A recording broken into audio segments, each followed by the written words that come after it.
പ്രശാന്ത് ഏട്ടാ, ഇന്നലത്തെ വിഷയങ്ങളൊക്കെ അറിഞ്ഞല്ലോ. ഡൊണാൾഡ് ട്രംപിന് നേരെ വധശ്രമം ഉണ്ടായിരിക്കുന്നു. രണ്ടാമത്തെ വട്ടമാണ് ഇപ്പോൾ ഡൊണാൾഡ് ട്രംപിന് നേരെ വധശ്രമം ഉണ്ടായിരിക്കുന്നത്. ആദ്യത്തെ വട്ടം ട്രംപ് കഷ്ടിച്ച് രക്ഷപ്പെട്ടതാണ് എന്ന് നമുക്ക് എല്ലാവർക്കും അറിയാം. ഇപ്പോൾ രണ്ടാമത്തെ വട്ടം കമലാ ഹാരിസിൻ്റെ പാർട്ടിയുടെ ഒരു വക്താവെന്ന് നമുക്ക് പറയാൻ പറ്റില്ല, ഒരു അനുഭാവി ആണ് ഡൊണാൾഡ് ട്രംപിന് നേരെ ആക്രമണം അഴിച്ചുവിട്ടിരിക്കുന്നത്. ഇത്തവണയും ഡൊണാൾഡ് ട്രംപ് രക്ഷപ്പെട്ടിരിക്കുകയാണ്. ഉടനെ തന്നെ കമലാ ഹാരിസ് പ്രസ്താവന ഇറക്കുന്നു, നമ്മുടെ രാജ്യത്ത് ഇത്തരത്തിലുള്ള കാര്യങ്ങൾ നടക്കുന്നത് വളരെയധികം വിഷമം ഉണ്ടാക്കുന്ന കാര്യമാണ്, ഇതൊന്നും ഞാൻ വച്ചു പൊറുപ്പിക്കില്ല, ചക്കയാണ് മാങ്ങയാണ് തേങ്ങയാണെന്നൊക്കെ പറയുന്നു. ഡൊണാൾഡ് ട്രംപ് കൊല്ലപ്പെടുമോ? ഡൊണാൾഡ് ട്രംപ് അല്ലെങ്കിൽ കൊല്ലപ്പെടേണ്ടത് ആരുടെ ആവശ്യമാണ്? അല്ലെങ്കിൽ ഇത് ഡൊണാൾഡ് ട്രംപിൻ്റെ ഒരു നാടകമാണ്? അങ്ങനെ ഒരു വിഭാഗം പറയുന്നുണ്ട്. ഒരു നാടകവുമല്ല. ഡൊണാൾഡ് ട്രംപ് സൂക്ഷിച്ചില്ലെങ്കിൽ ഡൊണാൾഡ് ട്രംപ് കൊല്ലപ്പെടും. ഡൊണാൾഡ് ട്രംപ് തൻ്റെ സെക്യൂരിറ്റിയെ വളരെ കൃത്യമാക്കുന്നതും വൃത്തിയാക്കുന്നതും സുരക്ഷിതത്വം കൂട്ടുന്നതും നന്നാവും. കാരണം അമേരിക്കൻ തിരഞ്ഞെടുപ്പാണ് എന്ന് പറഞ്ഞിട്ട് കാര്യമില്ല. ഡൊണാൾഡ് ട്രംപ് വലതുപക്ഷ രാഷ്ട്രീയക്കാരൻ. ഇന്ന് ലോകത്ത് ഏറ്റവും കൂടുതൽ ഇസ്ലാമിസ്റ്റുകൾ നോട്ടമിട്ടിട്ടുള്ള 3 പേരിൽ ഒരാളാണ്. 1 ട്രംപ്, 2 മോദി, 3 നെതന്യാഹു. റഷ്യൻ പ്രസിഡന്റൊക്കെ അതിനകത്ത് വരുമെങ്കിലും ഇപ്പോൾ ഒന്നാമത്തെ പേര് ട്രംപിൻ്റെ തന്നെയാണ്. അതിന് ഇവിടുത്തെ ഇസ്ലാമിസ്റ്റുകൾക്ക് വേണ്ട കൂട്ട് അറിഞ്ഞോ അറിയാതെയും കൊടുത്തുകൊണ്ടിരിക്കുന്ന പാർട്ടിയാണ് ഇപ്പം അമേരിക്ക ഭരിക്കുന്ന. അല്ലെങ്കിൽ ഇസ്ലാമിസ്റ്റുകൾ എന്തിനാ ട്രംപിനെ നോട്ടോട്ട്? ഇസ്ലാമിസ്റ്റ് ടെമ്പിളിനെ നോട്ടോട്ടിരിക്കുന്ന പറഞ്ഞാൽ അവരുടെ ഐഡിയാസ് ടേക്കപ്പ് ചെയ്യുന്ന ഒരു ഭരണം ഇപ്പം അമേരിക്കയിൽ നടക്കുന്നുണ്ട്. അമേരിക്ക ഇസ്ലാമിസ്റ്റുകൾക്ക് വഴങ്ങുമോ? അമേരിക്ക ഇസ്ലാമിസ്റ്റുകൾക്ക് വഴങ്ങുമെന്ന് ചോദിച്ചാൽ, ഒബാമയുടെ കാലത്ത് അമേരിക്ക ഇസ്ലാമിസ്റ്റുകൾക്ക് വഴങ്ങിയത് കൊണ്ടാണല്ലോ അവിടുത്തെ പല കാര്യങ്ങളും ട്രംപ് വന്ന് മാറ്റം വരുത്തേണ്ടി വന്നത്. ഒബാമയുടെ കാലത്താണല്ലോ നമ്മുടെ Osama bin Laden. Osama bin Laden ഇപ്പം മരിച്ചിട്ടില്ലെന്ന് വരെ പറയുന്നുണ്ട്. അതൊക്കെ അവിടെ നിൽക്കട്ടെ. ഒസാമ ബിൻ ലാദനെ കൊല്ലുന്നതല്ലല്ലോ ഈ വിഷയം. കാരണം പല തടവ് പുള്ളികളെ വരെ, അല്ലെങ്കിൽ തടവുകൾക്ക് ഇളവ് കൊടുക്കുന്ന, അമേരിക്കൻ പാരമ്പര്യത്തിനപ്പുറം തടവുകൾക്ക് ഇളവ് കൊടുക്കുന്ന, ചില പ്രത്യേക ആൾക്കാർക്ക് പ്രാതിനിധ്യം കൊടുക്കുന്ന, അല്ലെങ്കിൽ ഞാൻ ഒരു കാര്യം ചോദിച്ചോട്ടെ, കഴിഞ്ഞ 5 കൊല്ലം ട്രംപ് ഭരിച്ചുകൊണ്ടിരുന്ന സമയത്ത് ഒബാമ ഭരിച്ചുകൊണ്ടിരിക്കുന്നതിനപ്പുറം അതിനകത്ത് മാറ്റം വരുത്തി അതിർത്തിക്കകത്ത്, അതായത് നമുക്കറിയാം മെക്സിക്കോ അതിർത്തിയുടെ കാര്യം പുള്ളി പറഞ്ഞല്ലോ, ഇവിടെ മയക്കുമരുന്ന് ലോബി കയറാൻ പറ്റത്തില്ല, അല്ലെങ്കിൽ വേറെ ചില അനധികൃതമായിട്ടുള്ള കുടിയേറ്റങ്ങൾ അനുവദിക്കത്തില്ല, ഇവിടെ എല്ലാം ക്ലിയർ ആയിട്ട് പോകണമെന്ന് പുള്ളി ആശിച്ചല്ലോ. അതിനനുസരിച്ചുള്ള ക്രമീകരണങ്ങൾ അദ്ദേഹം വരുത്തിയല്ലോ. ഈ പുതിയ അദ്ദേഹം കഴിഞ്ഞ പ്രാവശ്യം തോറ്റു. ഇപ്പോഴത്തെ പ്രസിഡന്റ് വന്നതിന് ശേഷം ആദ്യം ചെയ്തെന്തോ, ആദ്യം ചെയ്ത് അഫ്ഗാനിൽ നിന്ന് പിൻവലിച്ചു. ആയുധം ഉൾപ്പെടെ, ഫ്ലൈറ്റ് ഉൾപ്പെടെ അവിടെ കൊടുത്തിട്ട് പോയി. ആ ആയുധം ഉപയോഗിച്ചായപ്പോ കാശ്മീരിൽ ഇന്ത്യക്കെതിരെ യുദ്ധം നടത്തുന്നത്. ആ ആയുധം പാകിസ്ഥാന്റെ കയ്യിലാണ്. പറഞ്ഞ മനസ്സിലായില്ലേ? അപ്പൊ അജണ്ടകളുടെ കാര്യം മനസ്സിലായല്ലോ, ആർക്ക് വേണ്ടിയാണ് ചെയ്തതെന്ന് മനസ്സിലായല്ലോ, ആരുടെ ഭാഗമാണെന്ന് മനസ്സിലായല്ലോ. അപ്പം ഇപ്പം ഈ റിപ്പബ്ലിക്കൻ പാർട്ടിയിലെ ഡെമോക്രാറ്റ്സ് എന്ന് പറഞ്ഞാൽ കൃത്യമായ ഇസ്ലാമിസ്റ്റ് സാന്നിധ്യമുള്ള ആൾക്കാർ തന്നെയാണ്. അവരുടെ അജണ്ടകൾ പാസ്സാക്കുന്നതിന് നിന്നുകൊടുക്കുന്നത് കൊണ്ടാണ് ഈ നമ്മുടെ നെതന്യാഹുവിന്റെ, അല്ലെങ്കിൽ ഇസ്രായേൽ യുദ്ധം നടന്നപ്പോൾ ഇവിടുത്തെ യൂണിവേഴ്സിറ്റികൾ സമരം തുടങ്ങിയത്. ഇവിടുത്തെ യൂണിവേഴ്സിറ്റികൾ സമരം യൂറോപ്യൻ രാജ്യങ്ങളിലേക്ക് വ്യാപിക്കാൻ തുടങ്ങിയല്ലോ. ഒരു രാജ്യത്തിനകത്ത്, അമേരിക്ക പോലെയുള്ള ഒരു രാജ്യത്ത് യൂണിവേഴ്സിറ്റി അകത്ത് അമേരിക്കക്കെതിരായിട്ട് സമരം ചെയ്യാൻ വിദ്യാർത്ഥികൾ തയ്യാറാവുകയും ആ സമരം യൂറോപ്യൻ രാജ്യങ്ങൾ, നാറ്റോ രാജ്യങ്ങൾ ഉൾപ്പെടെ ഉള്ളത് വ്യാപിക്കാൻ തുടങ്ങിയതിന്റെ കാര്യം എന്തോ? അപ്പൊ അതിനകത്ത് ആരുടെയും എന്താ ട്രംപിരുന്നപ്പോ നടക്കാഞ്ഞ്? എന്താ ഇന്ത്യ മഹാരാജ്യത്ത് പല സമരങ്ങളും പല രീതിയിൽ ഉയർന്നു വന്നത് ഇന്ത്യ മഹാരാജ്യത്ത് അടിച്ചമർത്താൻ സാധിച്ചത്? അതിന് മുമ്പുള്ള കാലത്ത് ഈ സമരങ്ങളെ അടിച്ചമർത്താൻ പറ്റത്തില്ല എന്ന് പറഞ്ഞ് അവരെയൊക്കെ കൈക്ക് പിടിച്ച് പ്രധാനമന്ത്രിയുടെയും അല്ലെങ്കിൽ സംസ്ഥാന മുഖ്യമന്ത്രിമാരുടെയൊക്കെ അകത്തിരുത്തിയ കാലം നമുക്കറിയാമായിരുന്നല്ലോ. അപ്പൊ ഇതിന് ചരട് വലിക്കുന്ന ഒരു ഭരണാധികാരി ഉണ്ടാവുന്നതിന് വേണ്ടി ഉള്ള ശ്രമം നടക്കുകയും ആ ശ്രമം നടക്കാതെ വരുമെന്ന് തോന്നിയാൽ അമേരിക്കൻ ഇലക്ഷൻ മാറ്റിവെക്കേണ്ടി വന്നാലും ട്രംപ് വേണ്ടെന്നുള്ള, ട്രംപ് കർക്കശമായിട്ട് നിലപാടെടുക്കും. ട്രംപ് പറഞ്ഞ പ്രസ്താവനകൾ നിങ്ങൾ ശ്രദ്ധിച്ചില്ലയോ?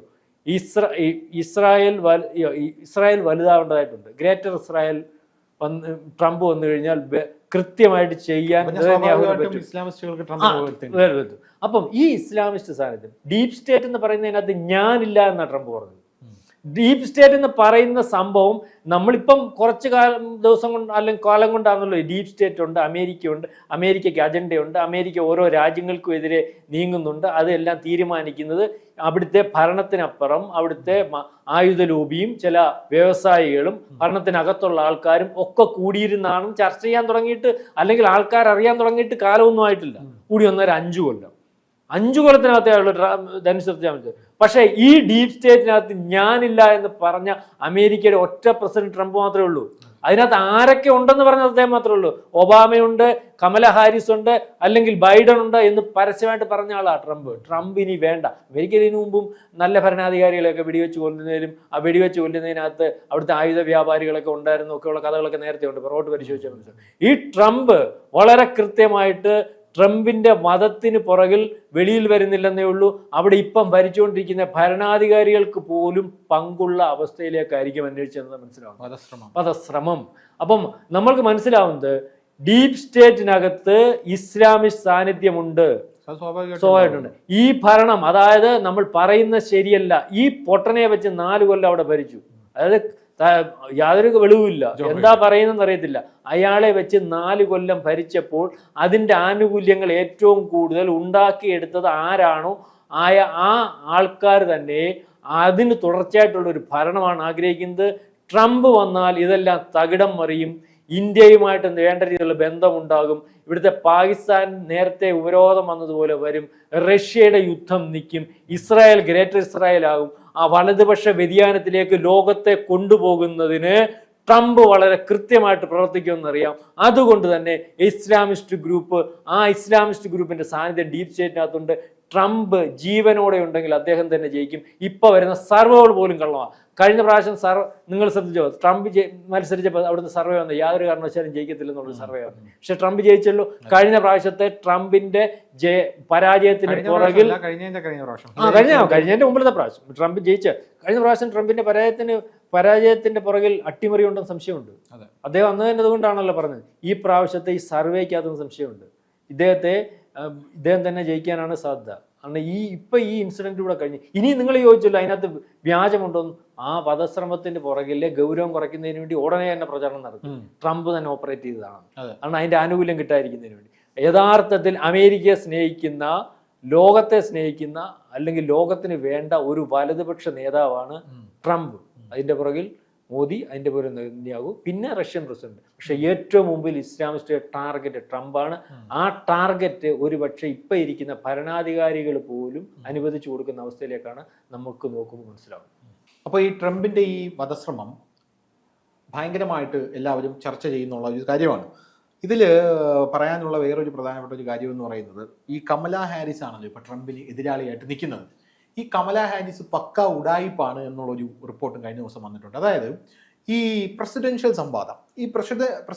സംവാദത്തിൽ ട്രംപിനെ അട്ടിമറിക്കാനായിട്ട് ഈ ബ്ലൂടൂത്ത് കമ്മലുമായിട്ടാണ് കമല ഹാരിസ് വന്നതെന്ന് ഒരു വലിയൊരു റിപ്പോർട്ട് ഉണ്ടായിരുന്നു. എല്ലാ മാധ്യമങ്ങളും അത് ചർച്ച ചെയ്തു.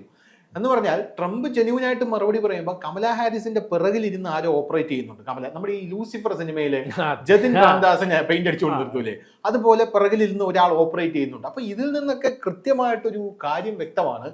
ഡെമോക്രാറ്റ്സ് വെറും ഡെമോക്രാറ്റ്സ് അല്ല, അവരുടെ പേരിൽ മാത്രമേ ഡെമോക്രാറ്റ്സ് ഉള്ളൂ. ഇവർക്ക് പിറകിൽ വലിയൊരു ടീം, അതെ, വലിയൊരു ടീമുണ്ട്. ആ ടീം ഇവരെ ഓപ്പറേറ്റ് ചെയ്യുന്നുണ്ട്. ട്രംപ് വരാതിരിക്കാനുള്ള ശ്രമം അവർ നടത്തുന്നുണ്ട്. വേറൊരു കാര്യം ചേട്ടാ അതിനകത്ത് നമുക്ക് എടുത്തു പറയേണ്ട, ഇസ്രായേലിനെ കുറിച്ച് പറഞ്ഞു. ട്രംപ് വന്നു കഴിഞ്ഞാൽ ഇന്ത്യക്ക് ഉണ്ടാവുന്ന ഗുണങ്ങളുണ്ടല്ലോ. ഇന്ത്യയുടെ ചിക്കൻ നെക്ക് വികസിപ്പിക്കുക, പാക് അധീന കശ്മീർ ഇന്ത്യക്ക് വേണം. പോരാത്തതിന് ഇന്ത്യ ഇപ്പോൾ ബംഗ്ലാദേശിൽ കലാപം സൃഷ്ടിച്ചിരിക്കുകയാണ്. അപ്പൊ ഇന്ത്യ ചൈനയുമായിട്ട് അടുക്കാനുള്ള ശ്രമം ഇന്ത്യയും ചൈനയും നടത്തുകയാണ്. അത് നല്ല സൂചനയാണ്. എന്നിരുന്നാൽ പോലും ട്രംപ് ഉണ്ടെങ്കിൽ ഇവർ പറഞ്ഞൊരു കാര്യമുണ്ട്. അതായത് ട്രംപ് വന്നു കഴിഞ്ഞാൽ റഷ്യ യുക്രൈൻ യുദ്ധം സ്വിച്ചിട്ട പോലെ നിൽക്കുമെന്ന് ട്രംപ് പറഞ്ഞു. അപ്പോൾ നമ്മുടെ കമല ഹാരിസ് പ്രസിഡൻഷ്യൽ സംവാദത്തിൽ പറയുകയാണ്, പുടിൻ ട്രംപിനെ പിടിച്ച് തിന്നുകളയും, അങ്ങോട്ടേക്ക് പോകാൻ പറ്റത്തില്ല എന്ന് പറയാം. അങ്ങനെ ഒരു സാഹചര്യം ഉണ്ടോ? ജോ ബൈഡൻ ഒരു ആക്സസ് പോലും ഇല്ല. ട്രംപ് വന്നു കഴിഞ്ഞാൽ ട്രംപും പുടിനും സംസാരിച്ചിട്ടുണ്ട്, കണ്ടിട്ടുണ്ട്. അവർ സുഹൃത്തുക്കളാകാനുള്ള ശ്രമം ട്രംപ് തന്നെ ഇനിഷ്യേറ്റീവ് എടുത്ത് നടത്തിയിട്ടുണ്ട്. ഇവർ യാതൊരുവിധ കാര്യങ്ങളും നടത്തിയിട്ടില്ല. ഇവർ ലോകത്തിൽ എങ്ങനെ അശാന്തി, അതിൻ്റെ പ്രധാനപ്പെട്ട കാരണം ഞാൻ പറഞ്ഞുതരാം. അതായത് അമേരിക്ക നിലനിൽക്കുന്നത് തന്നെ, ഇപ്പൊ സൗദി എണ്ണ കച്ചവടത്തിലാണെന്ന് പറയുന്ന പോലെ അമേരിക്ക നിലനിൽക്കുന്നത് തന്നെ അവരുടെ ആയുധ വ്യാപാരമാണ്.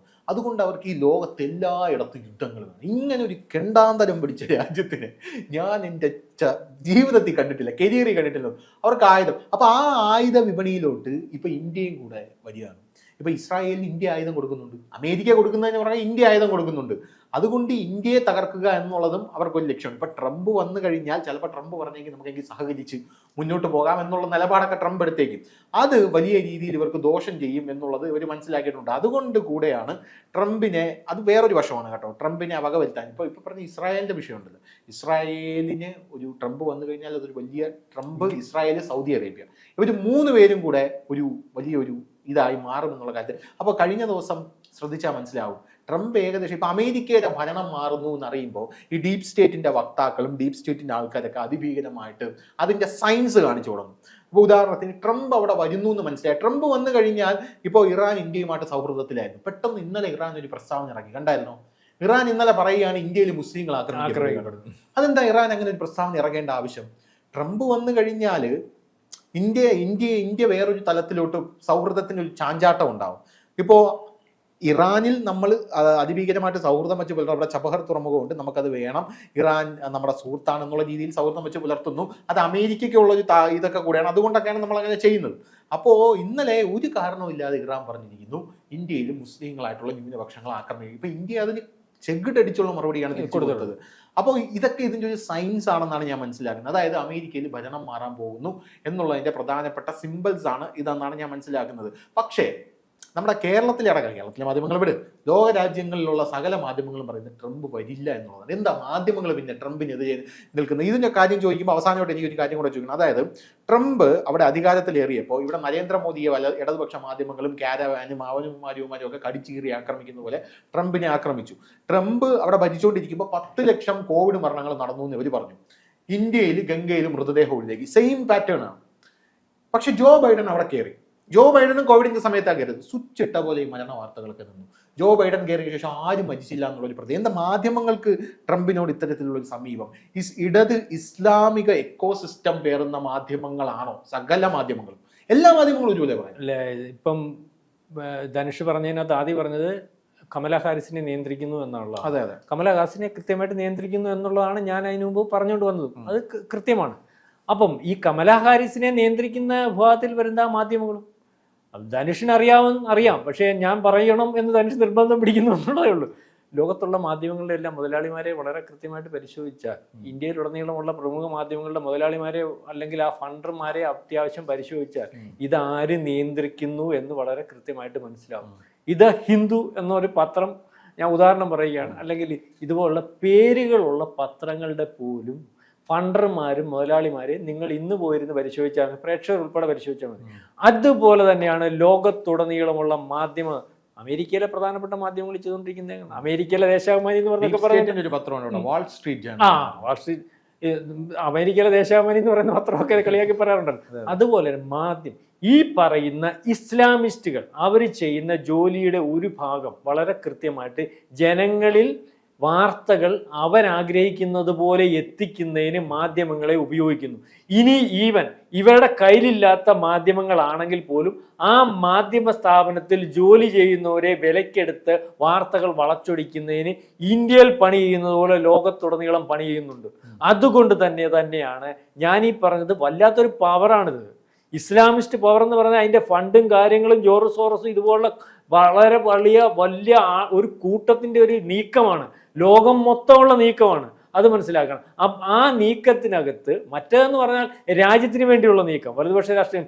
ട്രംപ് അമേരിക്കയ്ക്ക് വേണ്ടി നിൽക്കുന്നു, അല്ലെങ്കിൽ മോദി ഇന്ത്യക്ക് വേണ്ടി നിൽക്കുന്നു, ഇസ്രായേലിന് വേണ്ടി അവർ നിൽക്കുന്നു. അവർക്ക് പ്രചരിപ്പിക്കുന്നതിനും അവർക്ക് ഇതിനകത്ത് ഇറങ്ങുന്നതിനും ലിമിറ്റേഷൻസും കാര്യങ്ങളും. മറ്റേ ലോകം മൊത്തം ഉണ്ടാക്കിയ അല്ലെങ്കിൽ ലോകം മൊത്തം പരത്തേണ്ടതായിട്ടുള്ള ഒരു ആശയവും ഒരു സംവിധാനവും ഒക്കെയാണ് അതിൻ്റെ പുറകിൽ മാധ്യമങ്ങളുണ്ട്. അതുകൊണ്ട് തന്നെയാണ് മാധ്യമങ്ങൾ ട്രംപിൻ്റെ കൂടെ ഇല്ലാത്തത്, അല്ലെങ്കിൽ മാധ്യമങ്ങൾ ട്രംപിന് വേണ്ടി സംസാരിക്കാത്തത്. ഈ സംസാരിക്കുന്ന മാധ്യമങ്ങളെ നിങ്ങൾ പുറകിൽ നിന്ന് പരിശോധിച്ചാൽ ആരുടെ മാധ്യമങ്ങളാണെന്ന് മനസ്സിലാവും, ആർക്ക് വേണ്ടി സംസാരിക്കുന്നതാണെന്ന് മനസ്സിലാവും. ഞാനീ പറഞ്ഞത് വളരെ വലിയൊരു ശക്തിയാണ് ട്രംപിൻ്റെ പുറകിൽ നിൽക്കുന്നത്. അമേരിക്കൻ പ്രസിഡന്റ് ഇപ്പം നിൽക്കുന്ന സംവിധാനത്തിൽ നിന്ന് മറ്റ് ട്രംപ് എന്ന് പറയുന്ന സംവിധാനത്തിലേക്ക് വന്നാൽ ലോകത്തുടനീളം പണി ചെയ്ത്, അല്ലെങ്കിൽ ഇസ്ലാമിസ്റ്റുകൾ പണി ചെയ്ത് വെച്ചിരിക്കുന്നതിനകത്ത് ബുദ്ധിമുട്ടും അല്ലെങ്കിൽ അവരുടെ പണിക്ക് മുന്നോട്ടുള്ള പോക്കിന് ഒക്കെ തടസ്സമുണ്ടാവും, ആ ഫ്ലോയ്ക്ക് തടസ്സമുണ്ടാവും. അത് വരാതിരിക്കാൻ ട്രംപിനെ നാളെ തട്ടിക്കളയുന്നതിന് വേണ്ടി വരെ ശ്രമിക്കും. അതിനുവേണ്ടി ഒരുപക്ഷെ അമേരിക്കയിൽ ഇപ്പം ഇരിക്കുന്ന ഭരണ സംവിധാനം കൂട്ടുനിന്നാലും കുറ്റം പറയാനൊക്കത്തില്ല. അതാണ് അവരുടെ ലക്ഷ്യം, അതാണ് വരാൻ സംഭവിക്കാൻ പോകുന്നത്. അതിൻ്റെ ലക്ഷണങ്ങളാണ് 2 വട്ടം കണ്ടത്. ജീവനോടെ ഇരിക്കുകയാണെങ്കിൽ ട്രംപ് തന്നെ പ്രസിഡന്റ് ആവുമെന്നാണ് ഇപ്പോൾ കണ്ടുകൊണ്ടിരിക്കുന്നത്. സർവേകൾ മാധ്യമങ്ങളൊക്കെ പ്രചരിപ്പിക്കുന്നു, അല്ലെങ്കിൽ ഈ വ്യാജ മാധ്യമങ്ങളുടെ പ്രചരണവും വാർത്തകളും ഒക്കെ തെറ്റാണ്. അപ്പോൾ ട്രംപ് വരട്ടെ, നമ്മൾക്കും അതാണ് നല്ലത്, ലോകത്തിനും അതാണ്. അതെ, ട്രംപ് വന്നു കഴിഞ്ഞാൽ റഷ്യ യുക്രൈൻ യുദ്ധം നയിക്കും. ഇപ്പൊ ഇസ്രായേൽ പാലസ്തീൻ യുദ്ധം നടപ്പുണ്ട്. ബംഗ്ലാദേശും ഇന്ത്യ യുദ്ധം പ്രഖ്യാപിച്ചു എന്ന് പറയുന്നു. അവൻ മറ്റേ മെസ്സൈലൊക്കെ റെഡിയാക്കി വെച്ചോണ്ടിരിക്കുക, ആണവ മെസ്സൈലൊക്കെ റെഡിയാക്കി വെച്ചു. കഞ്ഞി കുടിക്കാൻ വകയില്ല. നമ്മൾ നല്ലപോലെ ശ്വാസം പിടിച്ചാൽ കഴിഞ്ഞ് കയറി പോകുക. നമ്മുടെ ഒഡീഷയുടെ അത്രയും ജനസംഖ്യ പോലെ, ഒഡീഷ അത്രയും വലിയ രാജ്യമല്ല. അവിടെ 5 കോടിയേ ഉള്ളൂ, ഇവിടെ എനിക്ക് തോന്നുന്നു 12 കോടി. അതെ, അപ്പൊ ഞാൻ ഇങ്ങനെ ചിന്തിക്കുക, ഈ അമേരിക്കയിൽ ഒരു ഡീപ് സ്റ്റേറ്റിന് അനുകൂലമായിട്ടുള്ള ഒരു സർക്കാർ വന്നപ്പോൾ ലോക രാജ്യങ്ങൾ തമ്മിൽ അങ്ങോട്ടും ഇങ്ങോട്ടും എന്തൊരു ഫൈറ്റ് ആണെന്ന് ഞാൻ വേറും അപകടകരമായിട്ട് കാര്യമുണ്ട്. അമേരിക്കയിൽ ഡീപ് സ്റ്റേറ്റിനകത്ത് ഇസ്ലാമിക് സ്ഥാനിധ്യം എന്ന് പറഞ്ഞാൽ, അല്ലെങ്കിൽ അവർ നയിക്കുന്ന പോലെ ഡീപ് സ്റ്റേറ്റ് സംഭവം ഇപ്പൊ ഇവിടെ ഇല്ല. ഇല്ല, അത് വളരെ അപകടമാണ്. കാരണം പണ്ട് ഡീപ് സ്റ്റേറ്റ് ഉണ്ട്, അത് അമേരിക്കൻ താല്പര്യമായിരുന്നു, അല്ലെങ്കിൽ അമേരിക്കയുടെ അവരുടെ ഒരു സാമ്രാജ്യത്തിന് താല്പര്യം. ഇപ്പൊ അതിനകത്ത് ഇസ്ലാമിക് സാന്നിധ്യം, അല്ലെങ്കിൽ അവരുടെ അമേരിക്കയിൽ ഈ സാന്നിധ്യം എന്ന് പറയുമ്പോൾ വളരെ അപകടകരമായിട്ടുള്ള കാര്യമാണ്. അതിൻ്റെ മനസ്സിലാക്കി അതിനെ മറികടക്കാനാണ് ട്രംപ് അന്ന് ശ്രമിച്ചത്, ഇനി ശ്രമിക്കാൻ പോകുന്നത്. കൂടുതൽ വാർത്തകളും വിശേഷങ്ങളും നിങ്ങളിലേക്ക് എത്താൻ ABC മലയാളം സബ്സ്ക്രൈബ് ചെയ്യുക, ബെൽബട്ടനും അമർത്തുക.